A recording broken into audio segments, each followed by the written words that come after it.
Hi there, and welcome to session 7. We are going to have three key, looking at somebody coming in on a bike here.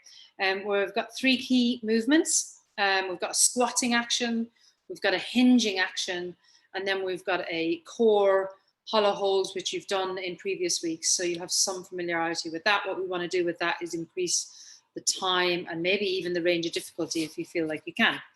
So we're going to start with 8, they're kind of like ski squats, but you're going to raise your heels up. So you can use like a little plank of wood and something that is about maybe like an inch off the ground, a little bit higher, a little bit lower, doesn't really matter, as long as your heels are raised slightly. And then from here, we're going to keep our feet close. So normally with the squat, you'll see us out here, or with a sumo squat out here. These ones are going to be heel raised, but feet relatively close together, just underneath the hips. You're just going to bring hands out in front, and we're going to go for a squat straight down. Okay, carry on with you. Okay, fantastic. So we're going to carry on, do 4 more. 1, you can go as low as you want here. Try not to bounce off your calf muscles if you do have that mobility to go right down at the bottom. We're going to control that bottom movement and then come up under control. Okay, we're going to go for good morning. So here we're going to go for a hinge position. We're going to go hands about kind of where your thumbs are, a bit shoulder height. We're going to bring our elbows back to activate the upper back. Okay, so make that weight up. And then from here, we're hinging down. So your feet again are going to be hip width apart, okay? You're going to send your bum back. I'm going to keep my back nice and flat, for want of a better word. But basically your spine doesn't do any movement from that standing position. It just tilts over. You'll feel a real pull in your hamstrings. And then I want you to try and use your bum to stand back up. So go right down until you feel the pull in your hamstrings, and then use your bum to stand back up. Your knees should not bend. They will soften, so they'll be soft. And the angle will change slightly, but only because you're sending your bum backwards, not because you're bringing your knees forward. Do 3 more. You can do 8 to 12 reps of this. And at the top, we'll stand up straight, drive the hips forward, looking straight ahead. Fantastic. Okay, hollow hold. We're down onto the floor. 15 to 20 seconds. I'll show you a couple of variations to make it harder, make it easier. And actually, even within the movement when you're doing it, you can make it harder, make it easier. So we want to go pressing that lower back, that box in your back, press it into the floor. Take one leg off without changing anything in your midline. Take the other leg off. And then from here, we're going to go for hands up. And shoulders off the floor. So everything from your bra strap is off the floor. If you want to make it harder, you just open it out. If you want to make it easier, or more manageable, I should say, let's bring it in nice and close. For another 10, 9, 8, 7, 6, point your feet. 4, pull your knees in. 3, 2, and 1. Fantastic. Really good. Well done. We're going to go for back into our ski squat, heel raised version of a squat. I'm just going to pull my camera up a little bit. So get your heels up on your raised platform. I'm going to do these ones side on this time. And we're going to go down. I'm not bouncing. I'm going to go down, get control here at the bottom, standing back up. Really try and use your glutes here to do the standing for you.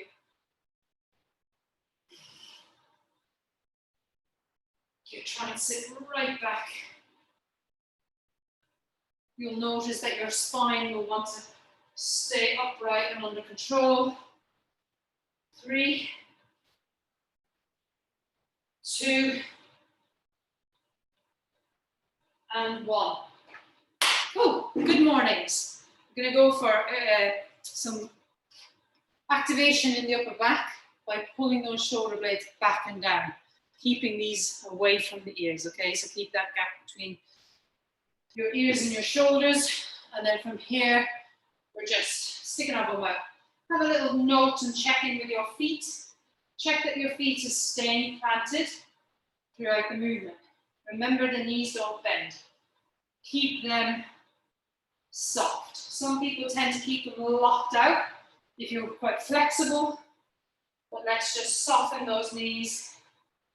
And then the point is that we get this pull in the hamstrings at the bottom of the movement here. 4, 5, 4, 3, 2, and 1. Great, go back into hollow hold. 15 to 20 seconds. The main thing is that your box and your back is pressed into the floor, all right? So we go box on your back, press into the floor, and off you go. 15 to 20 seconds. If you need to come out of it, come out of it. Shoulders away from your ears again. And we're pressing that box into the floor. And we're making it a little bit harder by bringing our legs forward a little bit and arms back a little bit for another 7, 6, 5, 4, 3, 2, and 1. Beautiful.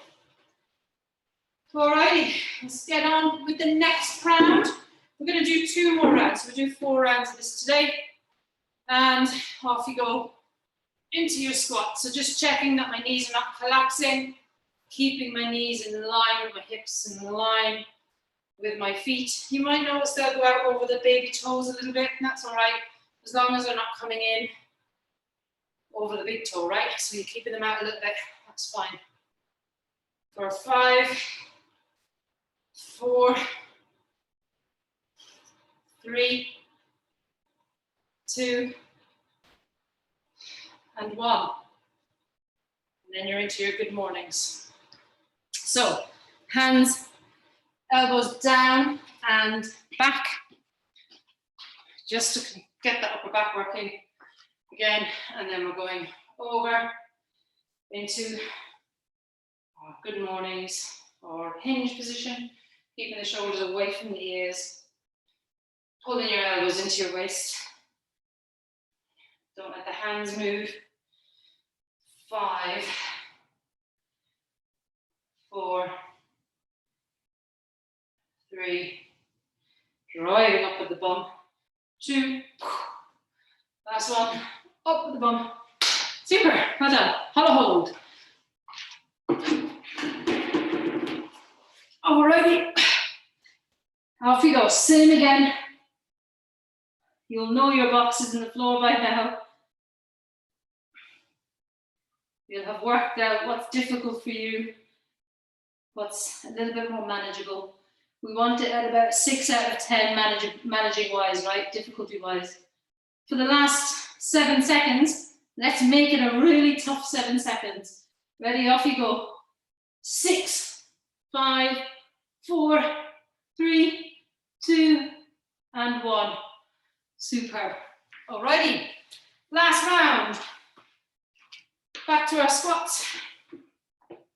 Heels on your raised platform, whatever that is. And down we go. 2, 3, 4,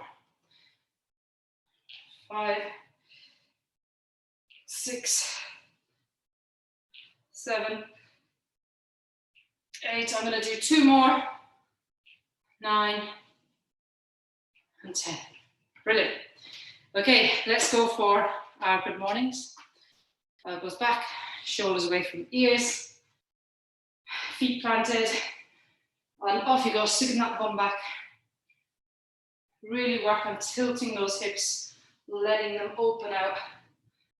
We've got lots of women who, when we start with this, that's a really alien kind of concept, being able to stick your butt out and then get that coccyx to press and point backwards.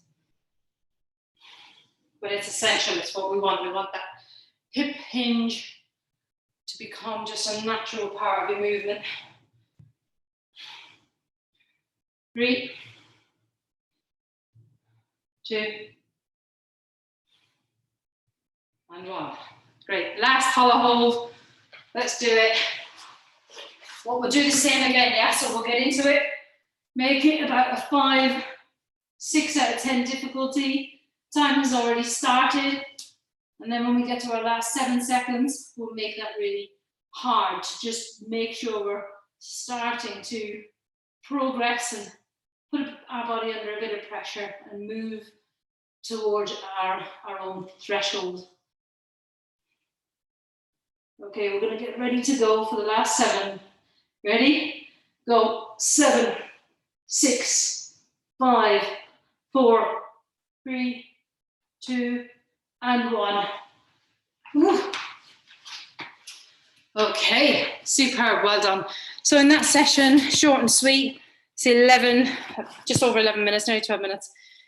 You focus on 3 areas: your squatting technique, your hinging technique, and the core, which are like, honestly, the biggest, most fundamental movements that you'll do in strength training. And once we start to really familiarize ourselves with those movements in their various forms and various ways that we can do them with different exercises, this stuff will just click for you and feel really cool, feel really confident and really happy with it. So well done. I'll see you in session 8 very soon. Thank you.